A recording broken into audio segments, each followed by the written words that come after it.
হরতাল ও অবরোধের সঙ্গে গণিতে প্রথমবারের মতো সৃজনশীল প্রশ্নপত্র চালু করার কারণে এসএসসি পরীক্ষার ফলে ধাক্কা লেগেছে। ফল বিশ্লেষণ করে শিক্ষা মন্ত্রণালয় বলছে, প্রথমবার বলে শিক্ষার্থীদের বুঝতে সমস্যা হয়েছে। মুস্তাফা মল্লিকের আরো একটি রিপোর্ট। এসএসসি ও সমমানের পরীক্ষায় 10 বোর্ডের গড় পাশের হার 87.4%। জিপিএ 5 পেয়েছে 1,11,901 জন। আর গত বছর 10 বোর্ডে গড় পাশের হার ছিল 91.34। জিপিএ 5 পেয়েছিল 1,42,276 জন পরীক্ষার্থী। ফলাফলের সব সূচকে বিশাল ধাক্কা পড়েছে এবার। শিক্ষার্থী আর অভিভাবকরা বলছেন, পরীক্ষার আগে ভোগান্তি ছিল অনেক। আমি ভিকারুন্নাসের থেকে কমার্স সেকশনে, ওখান থেকে জিপিএ 5 পেয়েছি। সো এই রেজাল্টে আমি অনেক হ্যাপি। অ্যান্ড আমার প্যারেন্টস, আমার টিচাররা সবাই আমার পিছনে অনেক কষ্ট দিয়েছে এই 2টা বছর। মানে আমরা যেভাবে রুটিনটা আমরা পাই আগে, সো আমরা তো প্রিপারেশনটা ওই রুটিন হিসাবে ওভাবেই নেই, সাবজেক্টগুলো হয়েই পড়ি।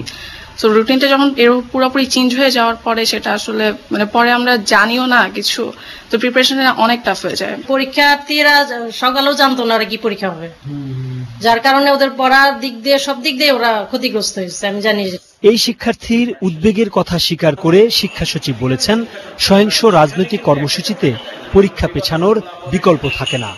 তবে এর সঙ্গে গণিতে সৃজনশীল প্রশ্নপত্র চালুও পাশের হার কম হওয়ার একটি কারণ। সব জায়গায় সমানভাবে কিন্তু এই হরতাল এবং অবরোধ এফেক্ট করেনি।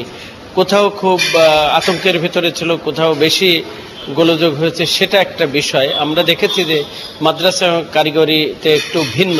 আমরা এবার প্রথম সৃজনশীল গণিত এবং উচ্চতর গণিতে করেছি। যখন নতুন কোনো জিনিস আসে তখন ডেফিনেটলি তার পিছনে তো অত এফার্ট দেওয়া যায়নি হরতাল এবং অন্যান্য কারণে। সুতরাং এই নতুন সৃজনশীল করাতে সেখানেও তার কিছু ইফেক্ট আছে। সুতরাং অনেকগুলো ফ্যাক্টরের সাথে কাজ করেছে। শিক্ষা সচিব বলেন, শীর্ষ প্রতিষ্ঠানের তালিকায় থাকতে অনেক স্কুল নানা অনিয়ম করে বলে আগামীবার থেকে এই তালিকা করা হবে না। আর নৈর্ব্যক্তিক পদ্ধতি থাকবে কিনা সবার মতামত নিয়ে সে সিদ্ধান্ত নেওয়া হবে। Mustafa Mallick, channel I, Dhaka.